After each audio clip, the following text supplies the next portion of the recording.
नमस्कार दोस्तों, आप सभी का अपने यूट्यूब चैनल स्टॉक टेकी में स्वागत है। सबसे पहले हम लोग ग्लोबल मार्केट की बात कर लेते हैं। तो देखिए, यूएस मार्केट सिर्फ और सिर्फ डाउ इसलिए गिरा क्योंकि मेटा प्लेटफॉर्म यानी कि जिसको हम लोग फेसबुक का बोलते हैं, फेसबुक का शेयर है।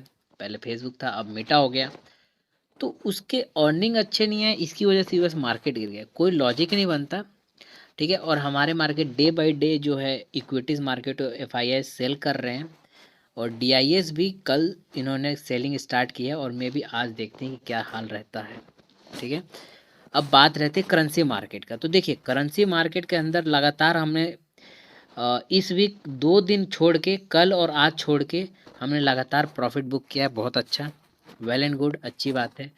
और इस 2 दिन में कुछ भी बुकिंग नहीं हुई है, ठीक है। आज सिर्फ और सिर्फ ब्रोकरेज ही निकल पाए, और इतना वॉलेटिलिटी है आपका करेंसी मार्केट के अंदर कि 5 मिनट में अगर आप खुद करते हैं तो अब बहुत सही है। 5 मिनट में आपने जैसे कैंडल आपको लगा कि अप गया, फटाफट आप जो है सेल करिए, वो नीचे आएगा, फटाफट बाय करिए। कुछ इस तरीके से चल रहा है, लेकिन मार्केट को इस तरीके से नहीं चलना चाहिए बिल्कुल भी। उसे एक वे में करना चाहिए, उसे एक डेटा पे काम करना चाहिए। जैसा कि आज मेरे को 2-3 बार लगा कि यूएसडी एनआर बुलिस है, बुलिस है, बुलिस है, और अभी भी मैं बुलिस में ही हूँ, ठीक है। अब ग्लोबल मार्केट में कुछ भी हो जाए वो बात अलग है, लेकिन मंडे में कुछ भी वो बात अलग है। लेकिन जो डेटा आ रहे थे बार बार वो बुलिस हो रहे थे। 5 मिनट के अंदर आ रहे थे बायर्स, बाय करके, फिर 5 मिनट के अंदर वो भाग जा रहे थे, सेल करके निकल जा रहे थे। That is the game. वो गेम बना रहे थे 5 मिनट का, यानी कि वो कमाना चाह रहे थे 5 मिनट के अंदर, भले ही वो हमें नहीं देना चाहते। यानी कि इससे तो एक चीज़ तय हो गई, जो स्ट्रेंथ है यूएसडी एनआर का, चाहे जेबीपी एनआर का, जापानीज एनआर की, यूरो एनआर का। तो देखिए, कम से कम 20 एल के आसपास ओपन इंटरेस्ट आप लोगों का बिगनिंग ऑफ द मंथ होता है यूएसडी एनआर में। और 1.58 और 60 के एल, यानी कि 1,58,000 का इंटरेस्ट ऑलमोस्ट आपका जीपी एनआर में होता है। जापानीज एनआर में आपका ऑलमोस्ट जो है 69-70 के आसपास होता है, और यूरो एनआर के अंदर 1 एल के आसपास होता है। सो दैट कि वो नहीं है, यानी कि कहीं ना कहीं किसी को भी खड़क रहा है, जो बायर्स हैं, या फिर जो आप लोग का कोई इंस्टीट्यूशंस हैं, और आईसीआईसीआई है, या फिर आपका बैंकिंग सेक्टर्स हैं, ठीक है। तो कहीं ना कहीं खड़क रहा है कि ग्लोबल मार्केट ठीक ठाक नहीं है, तो हम खरीदारी नहीं करते। 5 मिनट के लिए आते हैं, 5 मिनट में गेम बना के अपना चले जाते हैं। तो वो क्या करते हैं, करेंसी मार्केट में 5 मिनट में आते हैं, 5 मिनट में आपका कैंडल देखेंगे तो हाई लो इस स्पीड से लगता है, वो लोग अपना गेम बना के चले जाते हैं, ठीक। हम लोग जो है डेटा डेटा डेटा डेटा खोजते रहते हैं। सो दैट कि आजकल ये चल रहा है। तो अगर जब तक स्टेबल मार्केट नहीं है, ये देखिए, मैं आपको पूरा पहले सीनियर बता दूं। हमने, जब आप लोगों का देखिए, यहाँ पर मैं आपको बताता हूँ, ये यूएसडी एनआर है। तो मैं आपको डे का चार्ट बनाता हूँ, डे का मैं चार्ट बनाता हूँ ऑलमोस्ट। ओके, लोडिंग होने दीजिए थोड़ा सा। एयरटेल का नेटवर्क जो है क्या देता है मेरे को, बहुत ही ज़्यादा। इसने एक बार लॉसेस भी दिया नेटवर्क की वजह से। अगर हम डे की बात करें, डे का कैंडल की बात करें, हम लोगों ने दिसंबर के टाइम में, नवंबर के टाइम में, जब आपका मार्केट यहाँ पर जा रहा था, तब हमने प्रॉफिट लगातार बुक किया था। नीचे गिर रहा था, तब हमने लगातार इंट्राडे में प्रॉफिट बुक किया था। देन उसके बाद यहाँ पर लॉसेस का टाइम आया, फिर यहाँ पर लॉसेस का टाइम आया, फर्दर अब यहाँ पर थोड़े से लॉसेस के टाइम है। यानी कि हमने यहाँ बुक किया, यहाँ बुक किया, यहाँ पर हमने थोड़ी दिन बुक किया, 2-3 दिन अच्छा खासा मार्केट रहा आप लोग का, तो 2-3 दिन हमने end of the month and beginning of the month हमने बहुत अच्छा कारोबार किया यूएसडी के अंदर, ऑलवेज इन ऑल करेंसी, ठीक है। लेकिन अब जो टाइम है, आपको टाइम प्रीसियस टाइम है, और उसको थोड़ा सा मेरे को भी लगता है कि मेरे को अवॉइड करना चाहिए, ठीक। तो वहाँ पर आपको थोड़ा सा वेट करना पड़ेगा कि कोई ट्रेंड आए, ठीक है ना। इंट्राडे के लिए 5 मिनट के लिए आप निकालना चाहते हैं, स्काल्पिंग करना चाहते हो, वेल एंड गुड, बहुत अच्छा है। आप निफ्टी बैंक निफ्टी ट्राई करिए, ठीक है। आप इसे भी ट्राई करिए, लेकिन पोजिशनल आप अभी कुछ मत करिए, क्योंकि अभी ग्लोबल सेंटिमेंट है। मैं कुछ चीज़ें क्लियर कर देता हूँ, फर्दर मोर मैं बहुत सारी चीज़ें क्लियर करना चाहता हूँ, लेकिन उतना टाइम नहीं होता इसके अंदर कि मैं एनालिसिस के साथ वो सारी चीज़ें भी क्लियर कर दूँ मैं। तो देखिए, ग्लोबल सेंटिमेंट जो मार्केट है, आप लोग को भी पता है कि जो हमारा मार्केट है, सारी चीज़ आप लोग पूरा समझिएगा, आउटलुक ऑफ द मार्केट समझिएगा, कि कोई भी हम स्टॉक या फिर इक्विटी लेते हैं तो उसकी यील्डिंग कितनी होती है, या फिर हम कोई सा भी करेंसी लेते हैं उसकी यील्डिंग कितनी होती है। यानी कि हमारी जो बैंकिंग सेक्टर है या फिर ऑटो सेक्टर है, चाहे वो आपका इंडेक्स सेक्टर है, उसकी यील्डिंग कितनी होगी, ठीक है ना। वो सारा का सारा डिपेंड करता है ट्रेडिंग के ऊपर। तो कितने स्पीड से आपका यूएसडी अपर जाएगा, कितने स्पीड से आपका यूएसडी नीचे जाएगा। अमूमन एक साल में 1 से 2 रुपए के बीच में कारोबार होता है। कितना भी 1 रुपये 3 रुपये क्यों ना ऊपर चले जाए और 3 रुपये नीचे क्यों ना चले जाए, लेकिन जब बंद होगा, क्लोजिंग होगा एंड ऑफ द ईयर, 1 से 2 रुपये का ही फर्क रहेगा। तो दैट इज द एल्डिंग। तो आप यहाँ समझ लीजिए कि हमारा almost beginning of the year हम लोग का यूएसडी ऑलमोस्ट 75 के आसपास हम लोग टच कर चुके हैं, ठीक है। फरवरी का आप लोग 75 के आसपास टच कर चुके हैं। तो अब हमारे पास एक पोजीशंस आएगा, या तो यूएसडी नीचे जाएगा या फिर ऊपर जाएगा, बस हमें करना है वेट। बहुत सारी चीज़ें हैं मार्केट का आउटलुक, लेकिन मैं इसके अंदर बात नहीं करूँगा, मेरी वीडियो वो लेंथी हो जाएगा, ठीक है। तो देखिए मंडे की हम लोग बात कर लें, इंट्राडे की। तो इंट्राडे में अगर हम बात करें आपका, ये देखिए 97, अभी भी आपका 97 ब्रेकआउट करे, ठीक है, तो आपका बाय तो बनता बनता है, और आपका बाय 14 तक चलेगा। मैं बार बार ये लेवल दे रहा हूँ अपने लोगों को, बट लेवल टेस्ट नहीं हो पा रहा है, बार बार जो है रिवर्स आ रहा है, बार बार जो है रिवर्स आ रहा है। और सेलिंग की अगर हम बात करें तो 74.80, इसके एबो है तो सेल नहीं है, इसके बिलो है तो सेल आपका हो गई। और मे भी इसके बिलो जब आपका मार्केट आएगा तो पोजिशनल सेल होगा, शान और शौकत से आप लोग सेल करके चलिए। 74.31 अप डाउन कर करके यहाँ तक आपका गिरेगा, और जब बाइंग बनेगा तो 75.14, ठीक है ना, 97 के ऊपर बाय, अगर ये ब्रेकआउट एक बार हो जाए तो 75.44 कैसे आ जाएगा आपको भी पता नहीं चलेगा, लेकिन ये आएगा ही आएगा। क्यों आएगा, फिर मैं बताऊंगा इसके पीछे का ऑप्शन चयन का लॉजिक है। जीबीपी एनआर की अगर मैं बात करूं तो देखिए जीबीपी एनआर बहुत अच्छा चलता है, ये मानना है, क्योंकि मैं इसके अंदर ट्रेडिंग ज़्यादा प्रेफर नहीं करता, क्योंकि मैं ज़्यादातर प्रेफर करता हूँ ऑप्शन ट्रेडिंग इन करेंसी, ठीक है। तो करेंसी के अंदर मैं ऑप्शन ट्रेडिंग प्रेफर करता हूँ, सो दैट कि आप लोग समझ सकते हैं कि मैं इसके अंदर ज़्यादा फ्यूचर भी ट्रेडिंग नहीं करता, फ्यूचर ट्रेड करता हूँ मैं यूएसडी के अंदर। तो इसका भी अनुमान अच्छा रहता है, इसका भी सब कुछ अच्छा रहता है, लेकिन मैं इसके अंदर प्रेफर नहीं करता, ठीक है। लेकिन मैं आपको ये बताता हूँ, देखिए जीबीपी के अंदर भी जो मेरा चलने का क्राइटेरिया है वो 102 है। और आज आपका जीबीपी आईएनआर अगर आप लोग देखेंगे 4 फरवरी, यहाँ से शुरुआत होता है वैसे तो, इस वाली जगह से, तो 4 फेब को आपका ओपनिंग 90 to 96 के अबो 102, मैंने कल लेवल नोटिफाई किया था कि 102 टच करेगा, लेकिन ये ओपनिंग ही दे दिया अप साइड में। ये बहुत गलती है इन लोगों का कि ऐसा ओपनिंग नहीं देना चाहिए, ठीक है। तो यहाँ से आपका ड्रैग हुआ है मार्केट, और यहाँ तक कहीं ना कहीं सपोर्ट पे मार्केट बंद हुआ है, एबव सपोर्ट बंद हुआ है।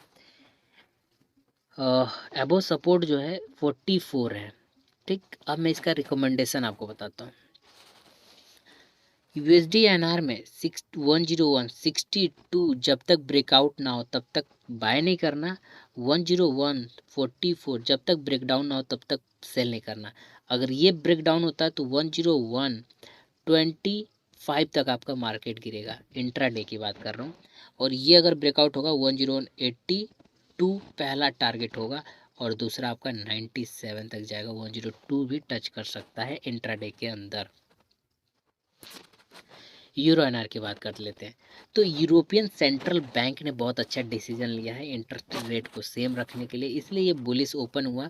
जिसके पास होगा यूरो एनआर तो अब वो खुश हो जाए कि यहाँ से एक और लेवल मैं आपको बताता हूँ कहाँ तक है। तो यहाँ से आपका एक जो लेवल दिख रहा है यूरोपियन का, वो दिख रहा है आपका यहाँ तक, जो कि मैंने आज का मेरा टारगेट था कि 86.20 चलेगा ही चलेगा, बट ओपनिंग के बाद ये हिला तक भी नहीं है।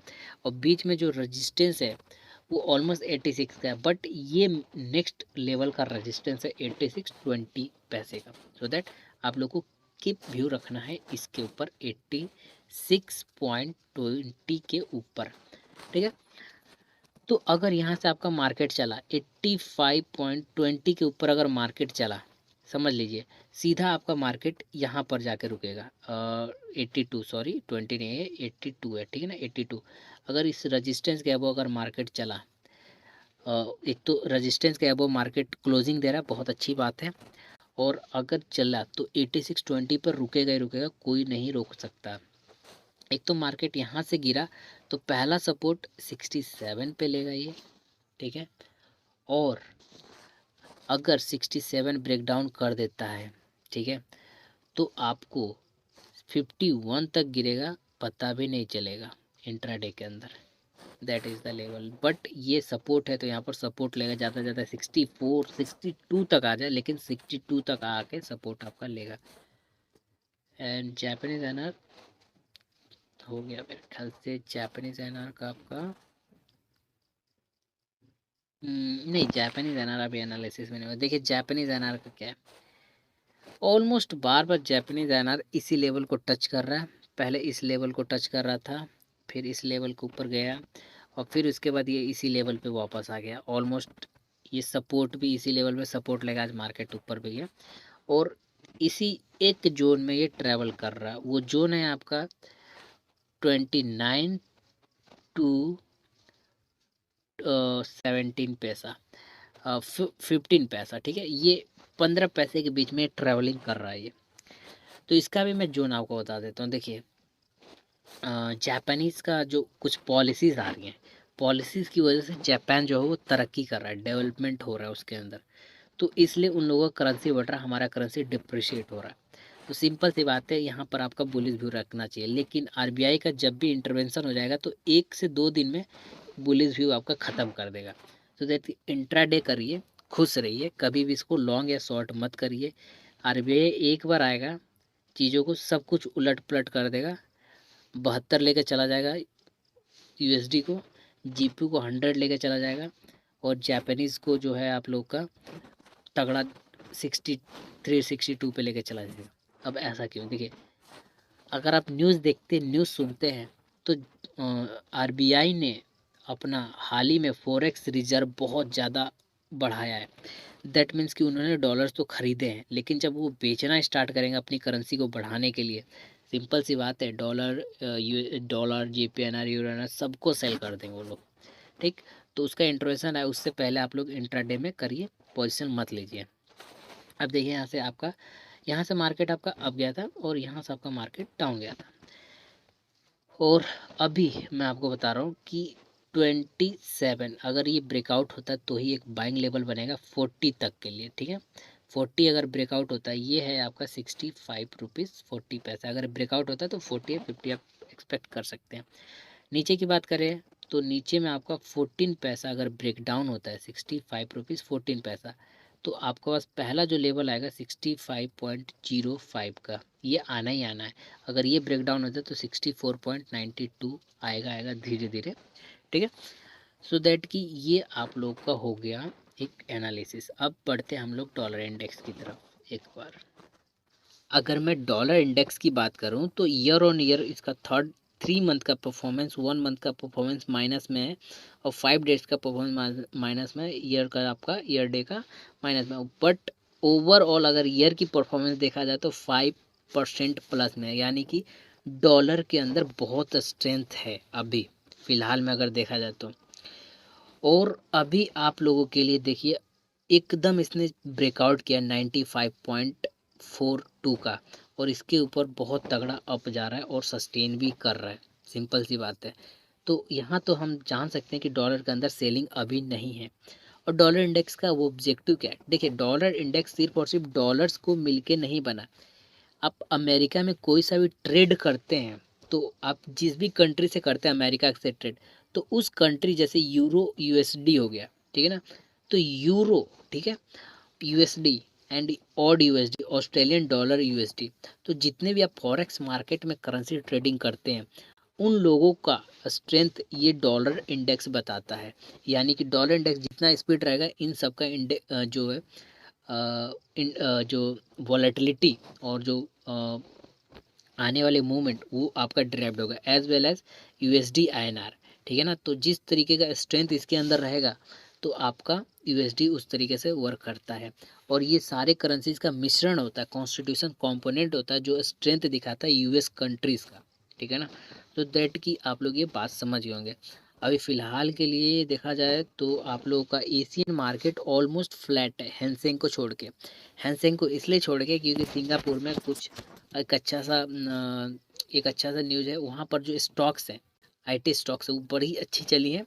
और वहाँ पर जो आप लोगों का जैसे कि एफआईएस के इन्वेस्टमेंट है सिंगापुर में, आपको भी पता है कि एक पॉलिसी होती है दो कंट्री के बीच में कि डायरेक्ट इनफ्लो करे फंड को, तो सिंगापुर का जो फ्लो फंड जो है वो बहुत ईजी है। ठीक है, उस पॉलिसी का नाम मेरे को याद नहीं आ रहा। सो दैट कि सिंगापुर में आजकल इन्वेस्टमेंट ज़्यादा हो रही है इंडिया के मुकाबले, क्योंकि इंडिया में लोग डरे हुए हैं और इंडिया से सारे के सारे एफआईआई जो है पैसे निकाल रहे हैं। ठीक, तो इसलिए वहाँ पर ठीक ठाक है, अनलेस कि हमारा इंडिया का सब कुछ पिटा हुआ है।